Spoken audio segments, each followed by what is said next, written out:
महाराज परीक्षित ऐसा राज्य करते हैं कि भेष बदल बदल के अपने सभी राज्यों में घूमते हैं। कभी कहीं कोई साधु के यहाँ कुटिया पर रुक जाते, झाड़ू लगाना पड़ता तो झाड़ू लगा देते, बर्तन मांजने की आवश्यकता पड़ती तो बर्तन भी मांज देते। इन शास्त्रों का इस प्रसंग का अर्थ क्या है? हमारा जो राजा है वो धार्मिक होना चाहिए, तब प्रजा सुखी रहेगी। आनंदित सब चल रहा था। एक दिन महाराज परीक्षित वन में भ्रमण करने के लिए अपने राज्य में घूमते घूमते गए। रास्ते में वन पड़ा, घूम रहे थे। उन्होंने क्या देखा? अपने घोड़े पे बैठे हुए थे कि एक बूढ़ी गैया, वो बिल्कुल दुबली पतली सी हो गई है। देखने में ऐसा लगता है कि अब चला नहीं जाएगा, गिर जाएगी। और एक बैल,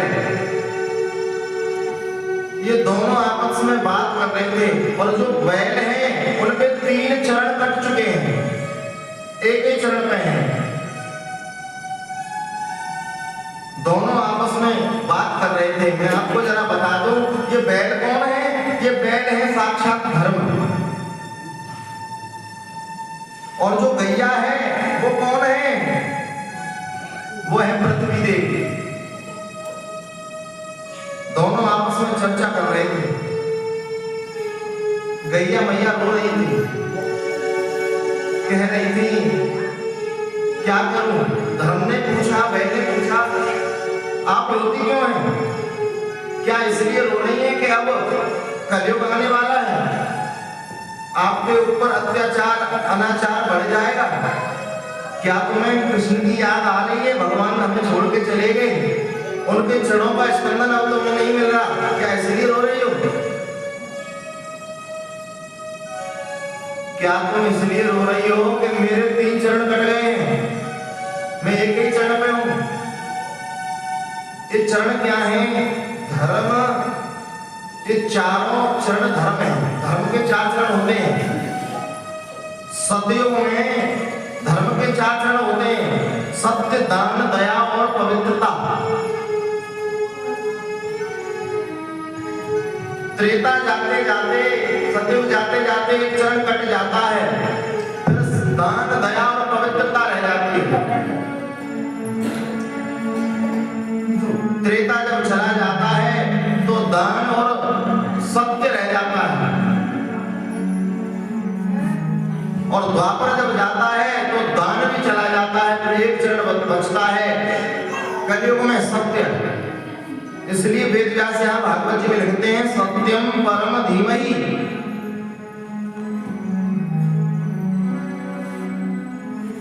और हमारे जो सरकारी दफ्तर होते हैं उनमें भी क्या लिखा रहता है? सत्यम शिवम सुंदरम। जो सत्य है वही कल्याणकारी है, और जो सत्य कल्याणकारी है वही सुंदर है।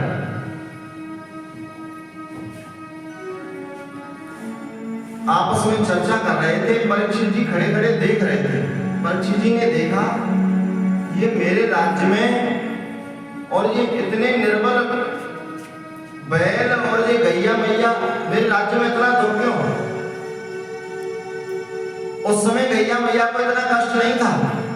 जब पहली बार परीक्षित जी ने ये देखा तो अपने आप को रोक न पाए और पूछने लगे धर्मराज से, हे भैया तुम्हारा ये हालत किसने की है? मैं उसको जीवित नहीं छोड़ूंगा, तुम बताइए मुझे। और मेरे राज्य में तुम्हारे 3 चरण काट दिए। इतना जब पूछा, बैल बोले भैया मैं किसका नाम लूं? किसका नाम लूं? कर्म ही प्रधान है। अगर कर्म की बात करें तो कर्म प्रधान बेश्वर चिराखा, जो जस करहि सो तस फल चाखा। को न कौ सुख दुख करदाता, निज कृत कर्म भोग सब भ्राता।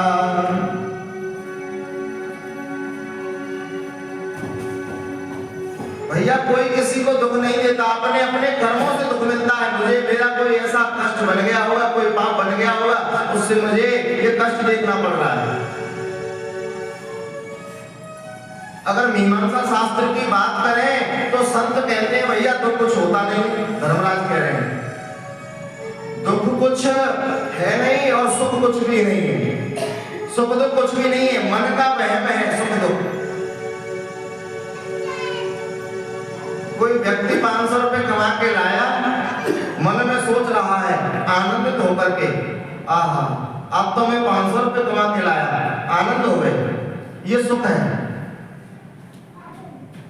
और एक व्यक्ति वो भी 500 कमा के लाया, वो मन में सोच रहा है कि आज तो मैं 500 कमा के लाया, 1000 हो जाते तो मैं सुखी हो जाता। सब मन का ही तो है। एक व्यक्ति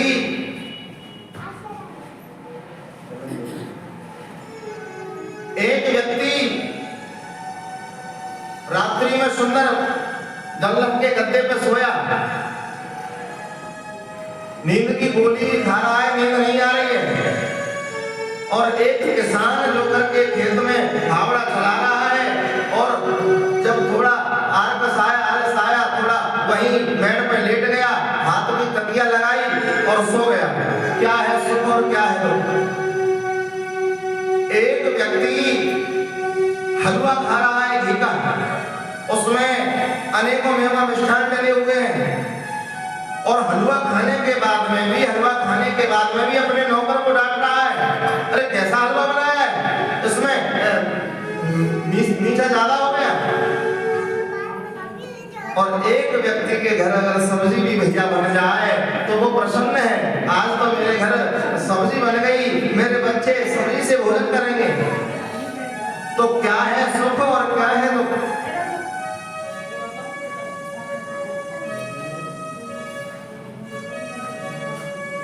ये सब बातें परीक्षित जी महाराज ने सुनी। परीक्षित जी कहने लगे मैं जान गया आप साक्षात धर्म हैं, लेकिन ये आपकी हालत किसने की है मुझे बताइए, मैं उसको छोड़ूंगा नहीं। मेरे राज्य में गैया मैया को दुख, धर्मराज साक्षात को दुख, मैं छोड़ूंगा नहीं, बताइए।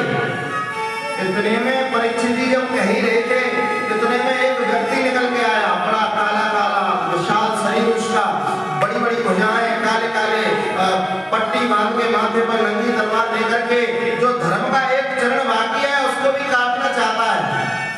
दौड़ पड़ा, निर्बल होकर के धर्म गिर पड़े। जब वो काटने के लिए दौड़ा, परीक्षित जी भी दौड़े, सावधान, मेरे राज्य में ये तू कौन है और ये क्या कर रहा है, मैं तुझे मार डालूंगा। परीक्षित जी जैसे किसी विषैले सर्प को पकड़ते हैं, बाघ जब किसी विषैले सर्प को पकड़ता है, ऐसे परीक्षित जी ने उस व्यक्ति को पकड़ लिया। वो व्यक्ति कौन है? वो व्यक्ति? वो कलयुग है, कलयुग। परीक्षित जी ने पूछा बता कौन है तू? कलयुग समझ गया ये राजा परीक्षित है और इनमें इतना प्रभाव है कि ये मुझे समाप्त भी कर सकते हैं। हाथ जोड़ लिए कलयुग में, चरणों में गिर गया, जी मुझे कलयुग कहते हैं, तू आ गया? अरे मैं तो जब भी आ गया था जब भगवान गए थे धराधाम को छोड़ के, 30 वर्ष हो गए अब, लेकिन मैं तुम्हारे प्रभाव से दिखाई नहीं दे रहा था। तुम्हारा ऐसा सुंदर राज्य चल रहा था, मैं डरता था कि मैं जाऊं कहां, लेकिन आज मैंने थोड़ा प्रभाव डाला, फिर तुम आ गए मेरे सामने। मुझे तो 30 वर्ष हो गए यहाँ आए। परीक्षित जी कहने लगे मैं तुझे अपने भाई राज्य में नहीं रहने दूंगा, मैं तुझे मार दूंगा। कलयुग शरण में चला गया, और जब शरण में गया बाबाओं की बात याद आ गई परीक्षित जी महाराज को। बाबा हमेशा कहा करते थे बेटा किसी शरणार्थी को दंड मत देना, कोई अगर शत्रु की शरण में आ जाए उसको क्षमा कर देना। पकड़ा परीक्षित को, परीक्षित जी ने कलयुग को।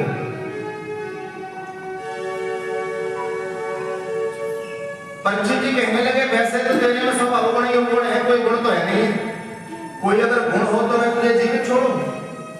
कलयुग कहने लगा जी वैसे तो आप जानते ही हैं मैं कैसा हूं, लेकिन मेरे में एक गुण बहुत जोरदार है। क्या गुण है? कलयुग केवल हरि गुण गाहा, कलयुग केवल हरि गुण गाहा, गावत नर पावै भव धाहा, गावत नर पावै भव धाहा, कलयुग सम नहीं आयु, जो नर नर विश्वास, गाए राम गुण गण विमल, भवतर विनहि प्रयास, कलयुग केवल हरि गुण गाहा, कलयुग केवल हरि गुण गाहा, गावत नर पावै भव धाहा, गावत नर पावै भव धाहा, कलयुग केवल हरि गुण गाहा। कलयुग में एक विशेष गुण है, इसमें तप नहीं करना है और होगा भी नहीं हम लोगों से। सतयुग में तो लाखों लाखों वर्ष बीत जाती थी तब करते करते, तब जाकर के भगवान कहीं दर्शन दें न दें, लेकिन कलयुग में हरि गुण गा करके हरे कृष्ण कृष्ण कृष्ण हरे हरे, हरे राम राम राम हरे हरे, ऐसा कीर्तन करने से भगवान अनुभव में आ जाते हैं।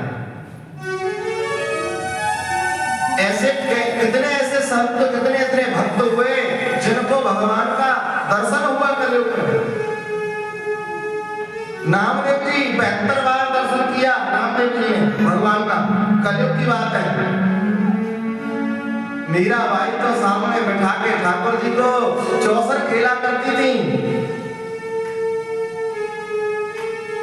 राणा जी ने जब जहर का प्याला भेजा मां मीरा को, जहर का प्याला राणा जी ने भेजा, मीराबाई के लिए एक पात्र में विष भर के भेजा। उस विष को देख करके मां मीरा कहती हैं ये भी काला है और मेरा कन्हैया भी काला है, और नाम लेकर के मां मीरा उस विष को पी गई। और दिन तो मां मीरा बैठ के कीर्तन किया करती थी, लेकिन जिस दिन जहर पिया मैया मीरा ने, अपनी दासी चंपा से कहा, चंपा मेरे जरा घुंघरू तो लाना, आज मैं पैरों में घुंघरू बांध के नृत्य करूंगी। ये भगवान की कृपा है, नाम का बल है। कई ऐसे भक्त हुए, अरे भक्त माल का तो पूरा ग्रंथ है, उस ग्रंथ में कलयुग के भक्तों की ज्यादा चर्चा है। परीक्षित जी समझ गए भैया एक गुण तो है सर। परीक्षित जी कहने लगे लेकिन भैया मैं तुझे अपने राज्य में नहीं रहने दूंगा, निकल जा।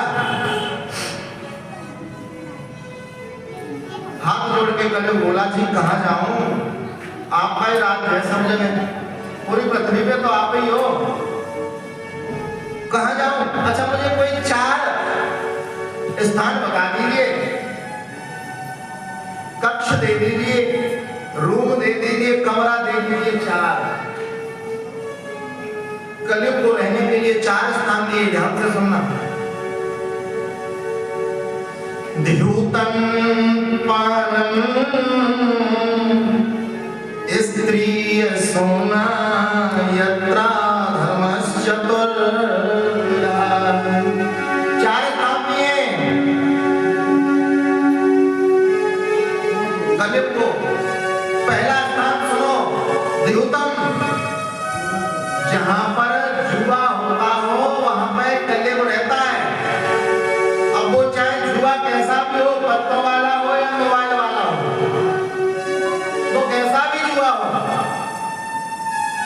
बड़े शर्म की बात है, हमारे तो देश में टीवी पर भी वो दिखाते हैं, प्रचार में ऐड करके देते हैं कि ये खेलो, ये हमारे युवाओं को बिगाड़ने का षड्यंत्र रचा जा रहा है। इससे ये खेलो इतना मिल जाएगा, इससे ये खेलो इतना ये इसमें मिल जाएगा। ये जुआ है, और जो ये काम करता है उसके यहाँ कलयुग वास करता है, और ये नाश की निशानी है।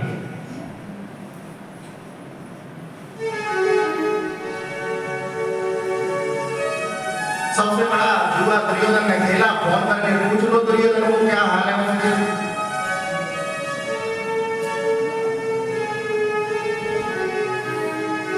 द्यूतम पानम, दूसरा स्थान दिया जहां मदरा पी जाती है, मदरा बनाई जाती है। पानम का मतलब ये नहीं है खाली दारू दारू है। पानम में बीड़ी भी आती है, सिगरेट भी आती है, और कई पदार्थ हैं। वह कलयुग का वास है। और देखो हमारे शास्त्र कितनी सुंदर आज्ञा कर रहे हैं भैया, 4 स्थानों से बच जाओ। तुम सतयुग में जीवन जी रहे हो, सिर्फ 4 स्थान छोड़ने हैं और सतयुग है तुम्हारे लिए। बहुत से कहते हैं सतयुग बहुत बढ़िया है। अरे भैया क्या करना सतयुग से, जी तो हम कलयुग में रहे। अरे किसी का महल बहुत अच्छा है, उस महल से हमें क्या लेना देना, हमें तो हमारी झोपड़ी प्यारी लगनी चाहिए। कलयुग अच्छा है, लेकिन 4 स्थानों से बच जाओ। द्यूतम पानम, स्त्री यशुना। तीसरा स्थान है परस्त्री गमन और परपुरुष गमन, जहां वेश्यावृत्ति होती है, जहां परपुरुष गमन किया जाता है, वहां कलयुग का निवास है। और आप सब समझदार हैं। 3 स्थान हो गए। चौथा स्थान है हिंसा। बगैर कारण के ही हिंसा की जाती है, कोई कारण नहीं है। हिंसा एक तो वो है काटना, कोई बकरा काट रहा है, कोई मुर्गा काट रहा है, कोई भैंसा काट रहा है, कोई कुत्ता काट रहा है। एक हिंसा तो ये है। तुम अगर खाना बंद कर दोगे तो कटना बंद हो जाएगा जी। और एक हिंसा ये भी है कि घर में 24 घंटे कलेश। जिस घर में कलेश है, हिंसा है, उस घर में कलयुग ही रहता है। भगवान नहीं आएंगे, दूर से ही दरवाजे पे देखेंगे, कलेश देख के भाग जाएंगे द्वार पे से। 4 स्थान ले लिए। कलयुग सोचने लगा, परीक्षित जी महाराज राजा है, ना तो ये जुआ खेलते हैं, ना ये मदिरा पीते हैं, ना ये परस्त्री गमन करते हैं, ना ये हिंसा करते हैं। और मेरे आने का फायदा क्या हुआ जब मैं एक राजा पर प्रभाव न जमा सका। पूरे में घूम के भी आया, शास्त्र कहते हैं, संत कहते हैं, पूरे में कलयुग घूम के भी आया, पल भर में घूम के आया। उसको कहीं उस समय जुआ खेलने वाले न मिले, मदिरा पीने वाले न मिले। ऐसा सुंदर राज्य था परीक्षित जी महाराज का। कोई परस्त्री गमन करने वाला न मिला उसको, कलयुग को कोई हिंसा करने वाला न मिला। फिर वापस आ गया, चरणों में गिर गया, हाथ जोड़ के बोला एक स्थान और दे दीजिए जी, एक स्थान। मीठा बोला, मीठा।